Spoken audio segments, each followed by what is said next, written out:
Does your car or truck door struggle to close or require a little extra oomph to close? Are you able to grab onto your door and shake it a little bit? Hello everybody, my name is Ulrich with UFixItAuto, and chances are that you have worn out door hinge pins, so I'm going to be showing you today how to replace those. Now for this job you're going to need a couple of door hinge pins, a good socket and ratchet set, a panel tool, if you want to clean up a little bit of wire brush and a microfiber cloth, an angle grinder or a reciprocating saw in case you needed to cut the door hinge pins, and a flathead screwdriver, a 13mm socket, and a 16mm socket that I found out that I needed after. So let's get to it. So to start, we're going to have to remove this trim piece. So with the panel tool, what you're going to need to do is pop up in these 2 points here, just lift up and pull out. Next, we're just going to remove this kick panel here, so just pick up and slide out.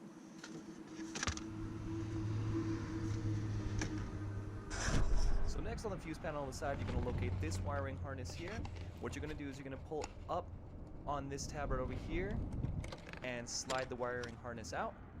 As you can see here, it's a little hook, so you just have to just push down and slide out.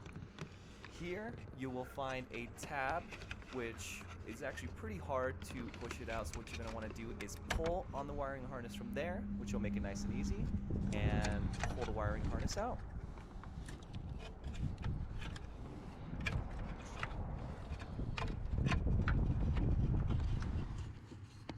For this wiring harness, all you have to do is pull on this little blue tab, which will make this harness really easy to pull out.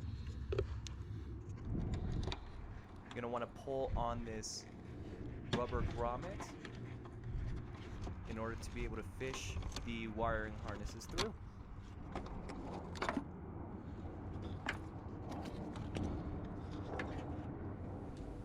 After that, with a 10mm socket and ratchet, you just have to loosen these 3 bolts located here, down at the stabilizer bar here,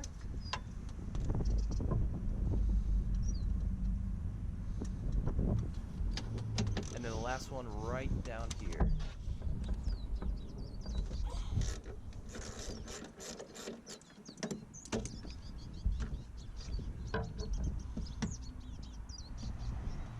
With all that removed, you can just lift it up and off of the door hinge pins and place it on a blanketed surface. Here I'm placing it on my car cover.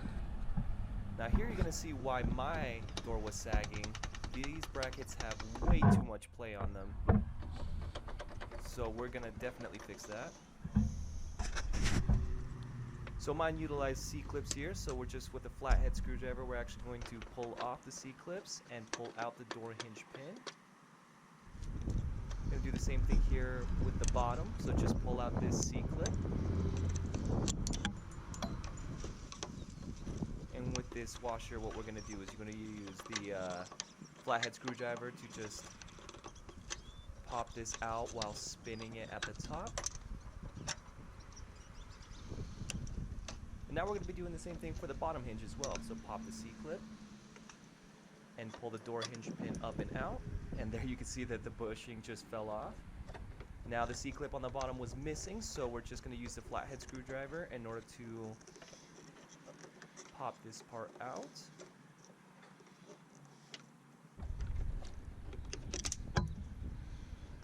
There we go. Just pull the door hinge pin out. We're going to take a wire brush and we're going to clean the surfaces here so that way it has a nice surface to go onto and that the rust doesn't interfere with the brackets whatsoever. Then you're going to install the new bushings on the top and the bottom. With the hammer, I'm just going to make sure that it's nice and seated and then place the bracket back on there now.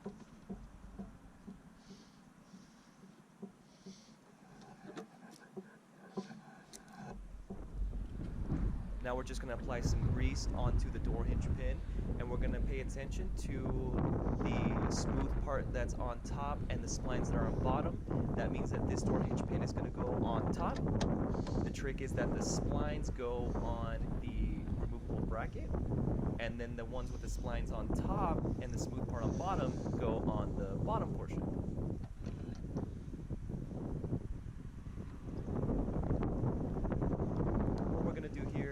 after is put in the washer and the nut on the top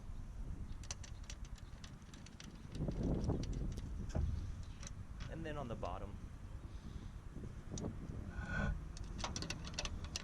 Now with a 13mm wrench on the bottom and a 16mm wrench on the top, we're going to be tightening the hinge pin until the splines can no longer be seen. We'll be doing the same thing for the bottom one as well. Now I'm going to be tightening this until the removable bracket is hard to turn, and then I'm going to back off the nut a little bit. Now the trick to this one as well is to be mindful that the bushing should not be rotating with the hinge pin.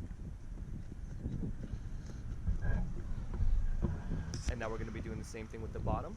With the two bushings already in, we'll be attaching the bracket.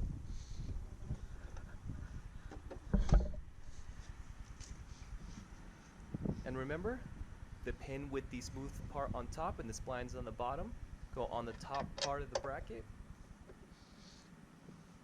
And then the pin with the splines on the top part and the smooth part on the bottom goes on the bottom bracket. Then we attach the washer and nut to the top and then the bottom, tightening it until the splines can no longer be seen on the top and the bottom, then backing off so that the bracket moves freely. Then with the door on, we're just going to move the bracket so that it lines up with the screw holes, and then we hand tighten the screws so that way it doesn't cross thread. And with the socket and ratchet, we're just tightening these down. And then you close the door just a little bit so that way you can get the stabilizer bar in, and then tighten down with the ratchet. And then we get the wiring harness from the kick panel right back in. And then the one from the fuse box. Make sure you hear that click. Then we get the kick panel back in, and the trim piece, and then the harness grommet. Box panel.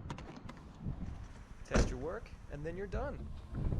Thank you guys so much for watching, and if you want to see the channel grow, then please like the video and subscribe to the channel. All of the parts that I used in this video will be linked down in the description below. Anything you guys would like to see, please leave a comment down in the description below, and I'll consider making a video on it.